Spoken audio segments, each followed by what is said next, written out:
श्री गुरु चरण सरोज रज निज मन मुकुर सुधार।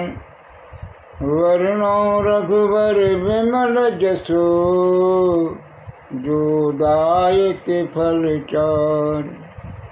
वो दीन तन जान के सुमिरहु पवन कुमार। बल बुद्धि विद्या देहि मुई हरहु कलेश विकार। सियावर राम जय जय राम मेरे प्रभु राम जय जय राम। पवन तनय संकट हरण मंगल मूर्ति रूप। राम लखन सीता सहिते हृदय बसो स्वरूप। सियावर राम जय जय राम मेरे प्रभु राम जय जय राम। प्यारे भाई और बहनों, आज आपको श्री कल्कि अवतार के संबंध में जानकारी दी जाएगी कि श्री विष्णु भगवान का अवतार असंख्य अवतार हैं और हर युग में आते हैं। उसी प्रकार श्री विष्णु कल्कि अवतार कलयुग में है। ये अवतार विद्वान लोग बताते हैं, वेद पुराण कहते हैं कि ये अवतार भारतवर्ष में गंगा जमुना के बीच में ये अवतार होगा।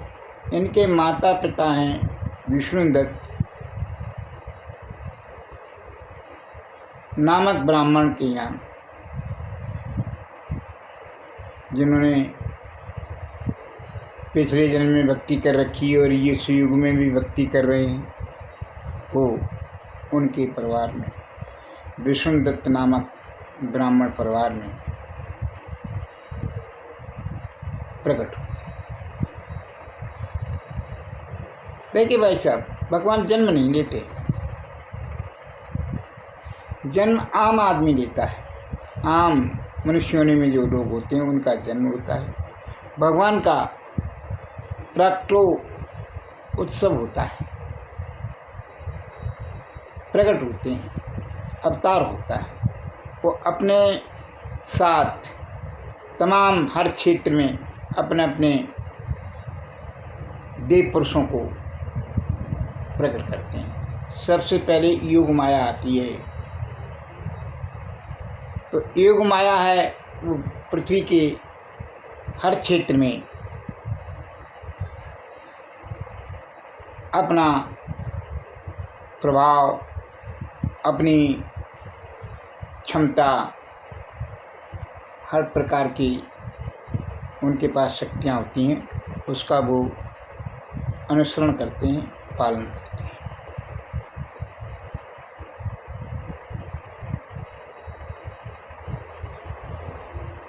तो वह विद्वान लोग बताते हैं कि सफ़ेद अश्व होगा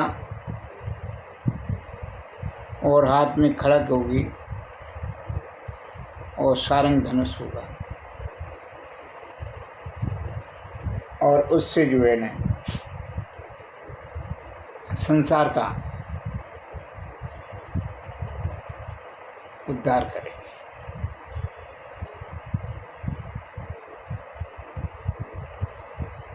देखिए भाई साहब, कुछ लोग ये कहते हैं कि कलयुग है वो 4,32,000 का है। अभी कहाँ से कलयुग आ गया? अभी तो कुल 5-6 हज़ार ही वर्ष बीते हैं। अभी ख़त्म होने का कहाँ आसार है? देखिए, प्रभु की गणना को कोई नहीं जानता। कि उनकी गणना, उनका हिसाब किताब कोई नहीं जानता, वो वही जानते हैं।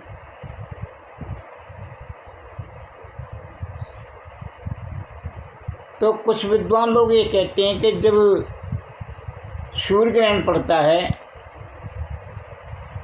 तो 1000 वर्ष है वो कलयुग की समाप्त हो जाती है, और चंद्र ग्रहण बढ़ता है तो 50,000 वर्ष समाप्त हो जाती है। अब जब से राजा परीक्षित कलयुग में, कलयुग उनके ऊपर गया था, राजा परीक्षित के टाइम से ही कलयुग लग गया था, तो तब से अब तक कितने चंद्र ग्रहण, कितने सूर्य ग्रहण, कितनी सोमवती अमावस्याएं पड़ी हैं। इनकी जनगणना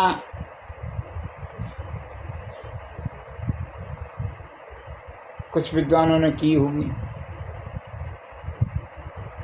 तो उस हिसाब से कलयुग का वो है अंतिम समय।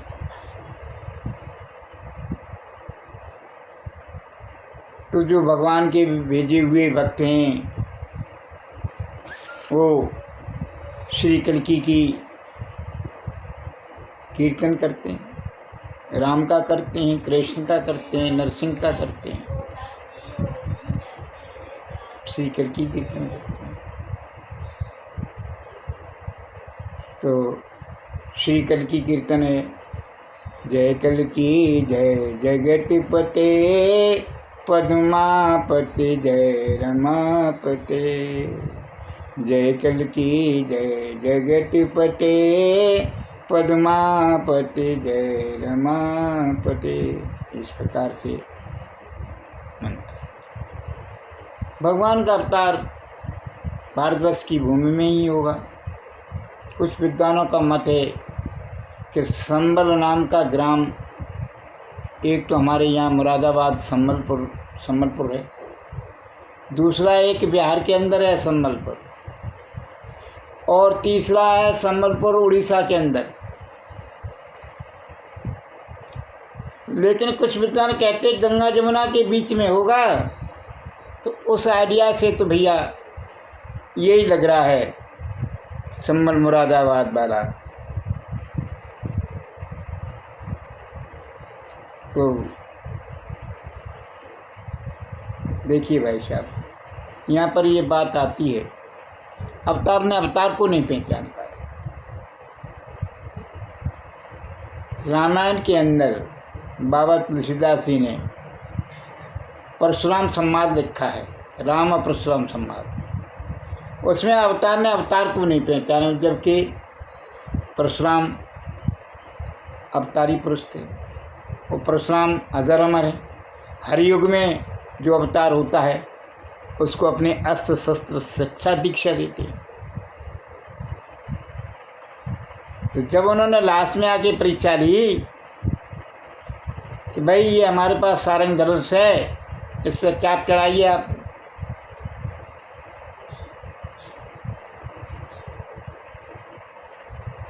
तो खींचो चाप मिटे संदेह। परशुराम जी ने कहा कि चाप को चढ़ाइए और खींचिए, इससे हमारा संदेह है वो दूर हो जाए। राम के हाथ में आते ही चाप चढ़ गया, संदेह दूर हो गया, चरणों में पड़ गए, बड़ा अवतारी, माफ़ी मांगी, वंदनाएं की। तब उन्होंने सारंग धनुष दिया कि इससे राक्षसों का जो कुरीतियों पर चल रहे हैं, जो एक दूसरे को सता रहे हैं, उनका नाश करिए आप।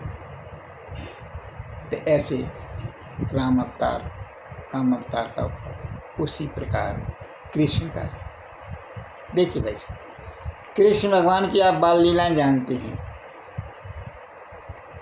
और कृष्ण भगवान ने शुरू से ही कितने कष्ट सहे। वासुदेव देवकी को जेल में डाल दिया, और जेल में उनके भाइयों का नरसंहार कंस ने किया, मारा, पटक पटक के मारा। अबोध बच्चे शिशु इस जगत में आए और कंस के हाथ में जो चढ़ गया तो उसने लाखों बच्चों को मार दिया।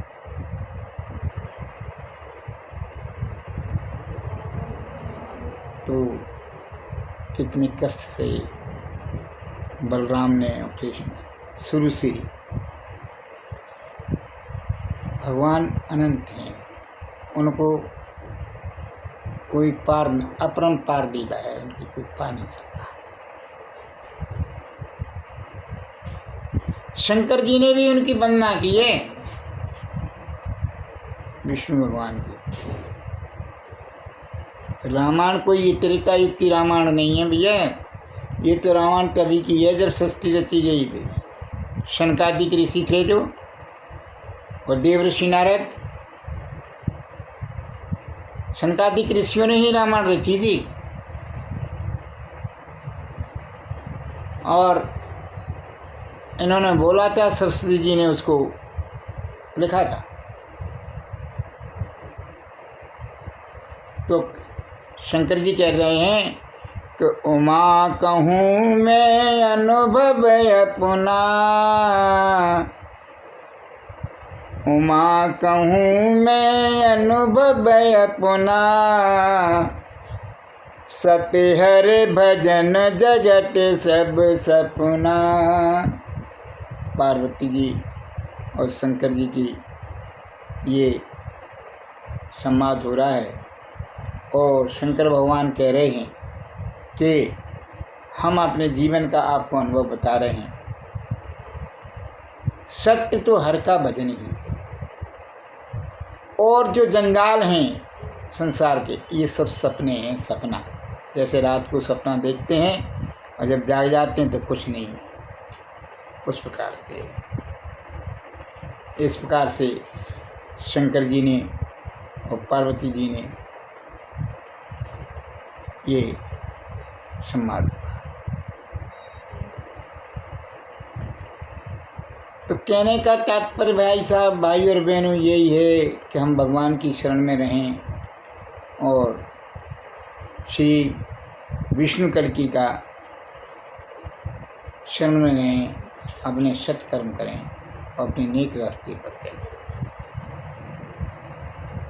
तो यहाँ पर राम कहते हैं कि सन्मुख हो ये जीव मोय जबहीं, जन्म कोट अगनाशे तबहीं। विष्णु भगवान श्री राम, श्री कल्की, श्री कृष्ण ये एक गारंटी दे रहे हैं, आपको प्रमाण पत्र दे रहे हैं कि जब आप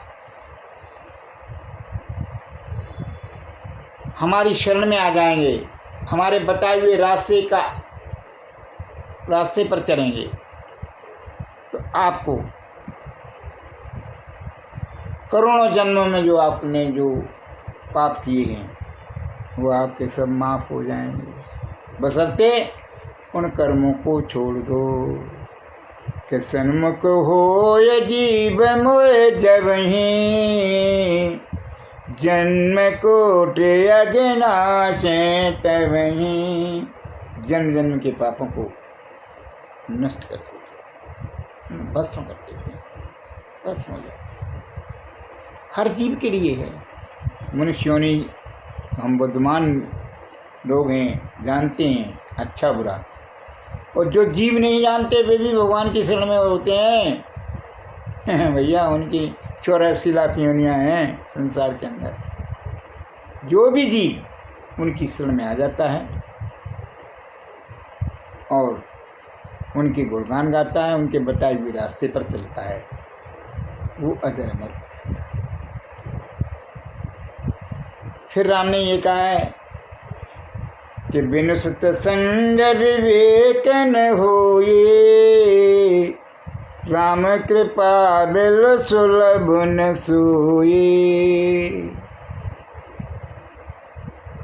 ये बाबा तुलसीदास जी कहते हैं कि बिना सत्संग के विवेक नहीं होता।